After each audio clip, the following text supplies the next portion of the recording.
So another video today around false allegations, but this one what I want to do is go into the reasons why false allegations are made or the motivations behind them. So what I want to do is cover off 6 key areas as to why false allegations get made, but it's important to understand it and understand the kind of stats behind it, because the more we understand about why things are happening, the more we can maybe deal with them and combat them and get them to stop happening. So let's jump into that. Please like the video, please subscribe to the channel. It really helps get it out there to people who need the kind of content around, stuff for men around domestic abuse, false allegations, etc. It just really helps get it out there. If false allegations is a topic that you are interested in, please read my book, Nothing But the Truth, The False Allegation Crisis Crippling Men Today. That's available on Amazon and on Audible. And also at the end of this video, what I'll do is I'll put up a little link and some information about a workshop I'm running in 2025 around false allegations. But with that being said, let's jump into the 6 areas we're going to cover. So area 1 is probably the most obvious, and that is revenge or malice. So false allegations made to get back at someone, or just to be evil, to be horrible, to try to destroy someone's life. So research currently indicates that at least 20% of false allegations are done for revenge or malice, whether it's a ex-partner, someone you've worked with, whatever the case may be, whether it's relationship based or not, 20% at least are done for this purpose. So second area is to gain a legal advantage. So, in the UK, we're well aware that legal aid gets granted to people who claim domestic abuse. So it's one of the key reasons why there's such a spike in false allegations of domestic abuse. But a survey by the National Parents Organisation showed that 70% of men have reported that false allegations have been made of abuse in contentious custody battles. And, that's very believable, because it is just so rife that you talk to people, and even if there was no acrimony leading up to that point, suddenly they're getting divorced, they've fallen out of love, and then these charges just come out of nowhere. And like I said, ties back to getting legal aid a lot of the time, but also just to gain that advantage in hearings.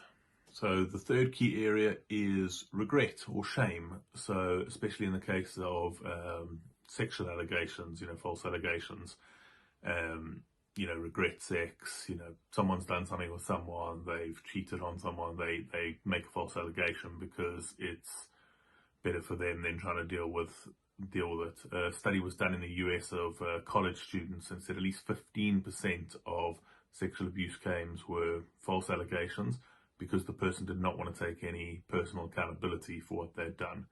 And I think it's up to 10% of cases are like regret sex cases of false allegations. So, regretting sleeping with someone is not the same as being abused by someone. But this has just become part of one of the motivations of why these things are made.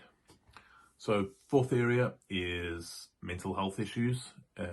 Psychiatric Times did a survey and a study, and apparently at least 25% of false accusers have some sort of, mental issue ranging from borderline personality disorder to narcissism. Mental health issues can play a part. There's even things like delusions. I think up to 5% of cases in the UK, people are delusional from mental health issues. So it is just another reason and another factor that adds on to an area that really doesn't need more factors adding on to it. So area 5, external pressure or manipulation. So this is when someone is getting pressured into making a false allegation. So I think I saw stats in the UK that at least 11% of false accusers admit after the fact that they are being pressured by a family member or someone close to them to make the allegations. I've interviewed men where they've been in relationships and the mother-in-law or the mother of the girlfriend has not been happy with the relationship, so got the daughter to, make a false allegation, or made a false allegation on the daughter's behalf and then got them to back them up for it. So things like that happen, and it's not just with relationship false allegations as well. This can also be workplace allegations where, maybe supervisors or colleagues pressure someone into making an allegation against someone. So, again, just another topic there that, it could be that it's someone else causing the false allegation and your actual accuser or partner or, colleague in this case is being pressured into doing it. They are still doing it, so they can't exonerate themselves from all blame there.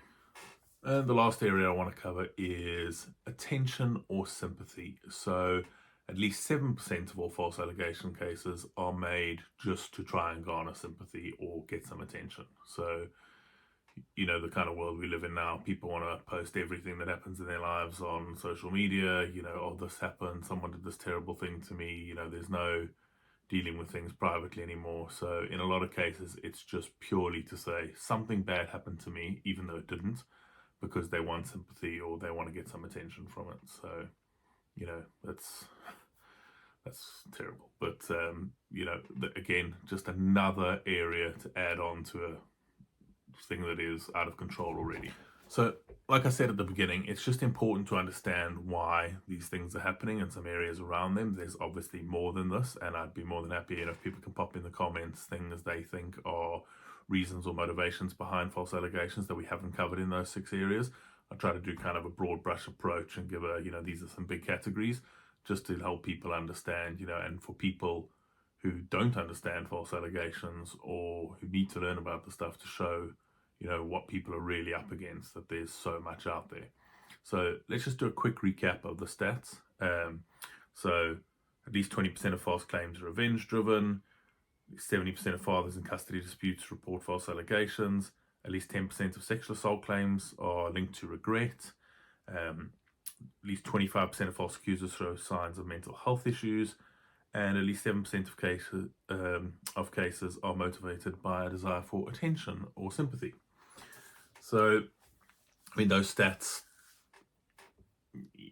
tip of the iceberg really, but yeah, hopefully this was informative, just give people a bit of a breakdown of kind of some areas out there, give a bit more understanding to it. Please drop in the comments your thoughts about other reasons, other areas, personal experiences, anything like that. Please do like the video and subscribe to the channel, help it get out there so we can start having these conversations about things happening to men like false allegations and domestic abuse and things like that. Stay safe guys. Please check out at the end now the workshop coming up on false allegations in 2025. Cheers.